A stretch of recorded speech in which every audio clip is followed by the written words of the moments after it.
Tuloy ngayon sa social media ang pagbabalik ng 2016 vibes, kung saan muling sumisikat ang ilan sa mga bumida sa nasabing taon. Yan ang sentro ng balita ni Floyd Brenz.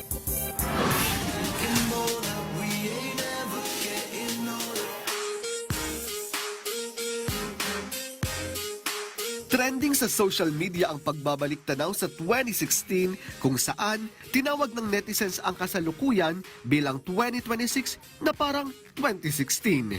Sumisikat muli ang fashion, memes at pop culture ng panahong iyon dahil sa matinding nostalgia at pananabik sa mga simple at mas masayang digital na karanasan. At syempre, balikan natin ang ilan sa mga naging trending noon. Sa video na ito na pinost ng Pinay singer na si Zenji, ang background song ay Very 2016. Kanyang binalikan ang kanyang old photos.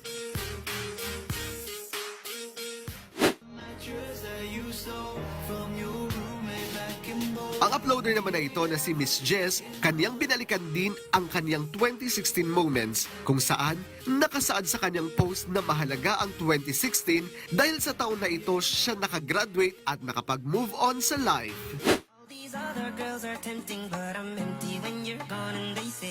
Sa susunod naman na video na ito, background song ang sikat na 2016 song na Cheerleader. For sure, ilan sa atin na LSS sa nasabing kanta.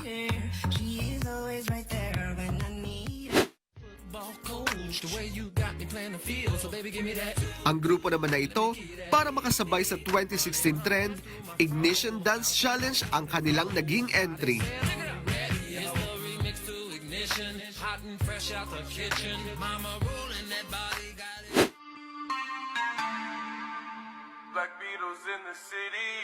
At syempre, isa sa hindi rin makakalimutan sa taong 2016 ay ang Mannequin Challenge na muling binigyang buhay ng grupong ito.